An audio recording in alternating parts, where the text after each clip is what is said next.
124e Assemblée plénière, Katiola, du 22 au 28 janvier 2024. Communiqué final.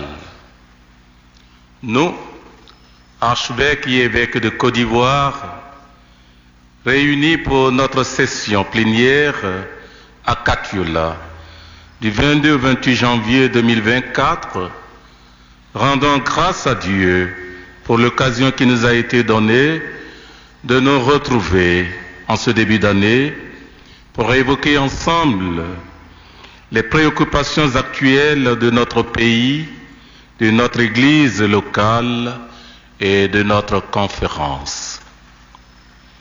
Nous exprimons notre gratitude au nouveau nonce apostolique en Côte d'Ivoire, Son Excellence Monseigneur Maroussio Rueda Belz, qui participait pour la première fois à une assemblée plénière de notre conférence.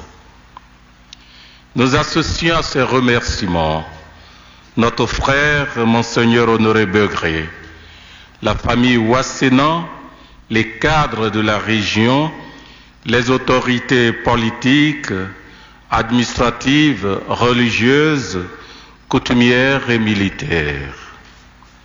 Nous n'oublions pas le clergé, les fidèles laïcs du Christ, les médias, ainsi que tous ceux qui ont été impliqués dans la préparation et l'organisation et qui ont contribué à rendre notre séjour agréable. Dans ce communiqué, nous donnons lecture de nos réponses aux questions qui préoccupent notre conférence, conscients que les réflexions doivent être approfondies à d'autres occasions. Appel à la responsabilité civile et au leadership éthique dans la société et dans l'Église. Nous constatons que certains dirigeants, aussi bien dans la société que dans l'Église, privilégient leurs intérêts personnels et ceux de leur clan au détriment du bien commun.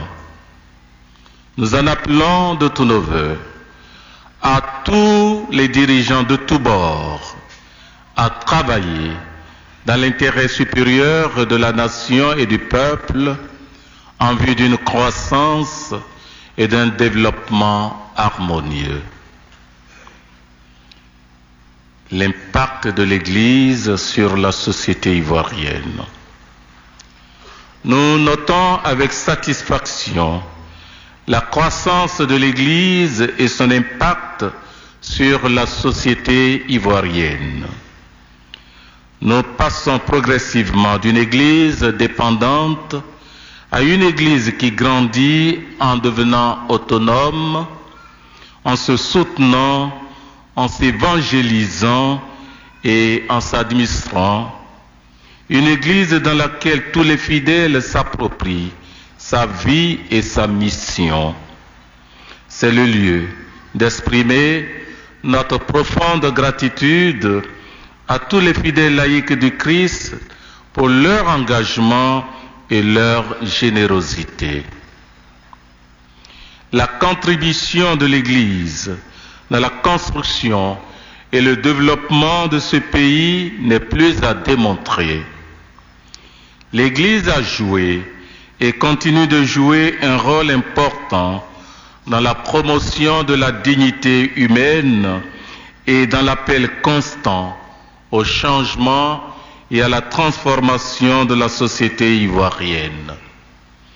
C'est particulièrement vrai pour les écoles catholiques qui, bien que manquant de ressources financières conséquentes, continuent d'offrir une éducation de qualité à de nombreux enfants issus de milieux défavorisés. Aussi, appelons-nous tous les acteurs à adhérer à la réforme de l'école en cours en vue d'un meilleur service aux populations ivoiriennes. Analyse des rapports. Au cours de nos travaux, nous avons évalué les résolutions de la précédente Assemblée et analysé les différents dossiers soumis par le Conseil permanent. Ayant approfondi quelques questions soulevées par ces dossiers, nous avons pris des décisions que le secrétariat général communiquera aux institutions concernées. Le bilan financier de l'exercice budgétaire 2023 et le projet de budget prévisionnel 2024 ont été présentés par le secrétariat permanent des affaires économiques. Nous les avons adoptés après quelques observations et questions d'éclaircissement. 90e anniversaire de l'ordination sacerdotale de feu Monseigneur René Kwasi, premier prêtre ivoirien, et 50e anniversaire de la création de la conférence épiscopale ivoirienne. Nous nous joignons tous nos frères prêtres ivoiriens pour rendre hommage à feu Monseigneur René Kwasi, premier prêtre ivoirien. En effet, le 1er mai prochain marquera les 90 ans de son ordination presbytérale à la paroisse Immaculée Conception de Dabou. Nous nous sommes souvenus avec émotion de son choix et de son oui décisif à Jésus dans le sacerdoce, qui a ainsi ouvert le chemin à plusieurs générations de prêtres après lui.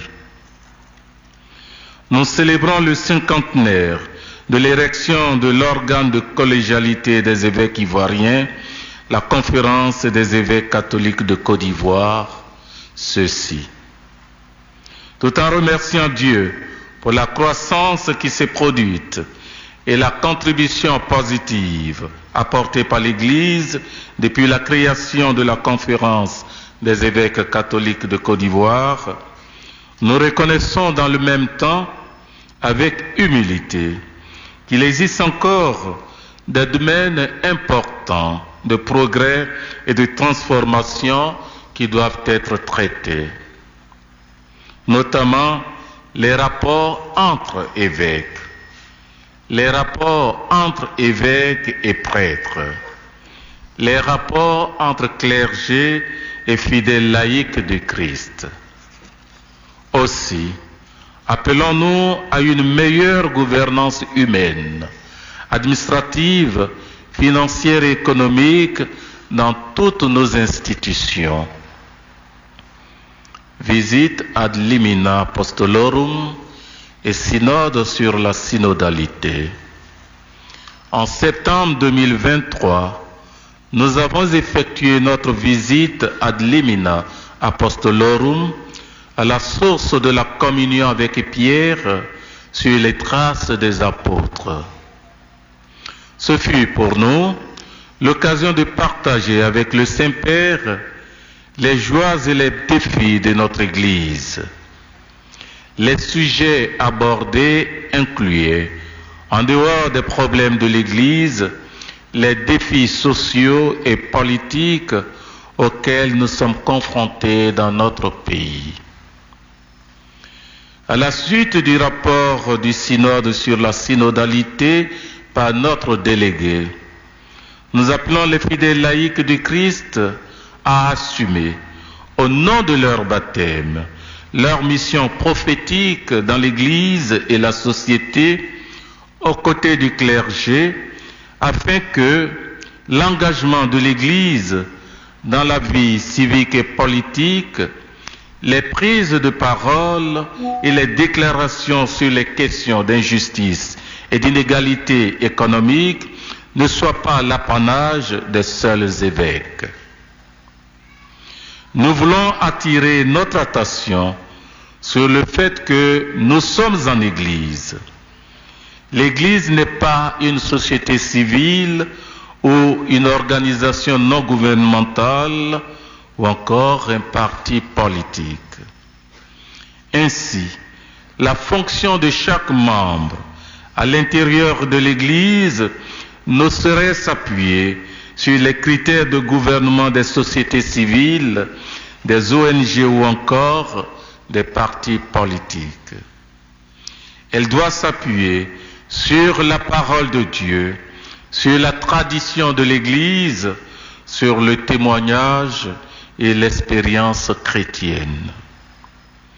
Pour cela, nous nous engageons à marcher ensemble avec les prêtres, les fidèles laïcs du Christ, dans la vérité et la transparence, le respect et l'humilité, à l'écoute de l'Esprit Saint, l'Esprit de vérité, Jean 14, 17, pour savoir ce que l'Esprit dit aux églises, Apocalypse 2, 7. Décision. Pour marquer les 2 anniversaires cités plus haut, un pèlerinage national du clergé ivoirien sera organisé au mois de mai à Abli, village natal de feu, Monseigneur René Kouassi, dans le département de Tmoundi, diocèse de Yamoussoukro. Afin d'immortaliser la mémoire de ce pionnier du clergé ivoirien en 2034, la conférence envisage la construction, avec l'aide des fidèles laïcs du Christ et de toutes les bonnes volontés, d'un centre national de ressourcement spirituel, de formation permanente, de repos, dénommé Monseigneur René Kouassi, où les prêtres qui le désirent pourraient prendre leur période sabbatique. La célébration de ces 2 événements nous donnera l'occasion de réfléchir à la mission future de l'Église catholique dans notre pays, en notant les succès, les échecs et les défis à relever. Dans le cadre de l'année sainte en 2005, nous décidons de l'organisation des Journées nationales de la jeunesse en août 2025 à Yamoussoukro. Nous décidons de l'acquisition d'un terrain de 14 hectares dans la localité de Lolobo, dans le diocèse de Yamoussoukro, pour habiter nos œuvres sociales. Notre prochaine assemblée plénière se tiendra dans le diocèse de Yopougon, dans la province ecclésiastique d'Abidjan, du 27 mai au 2 juin 2024. Maintenir la flamme allumée.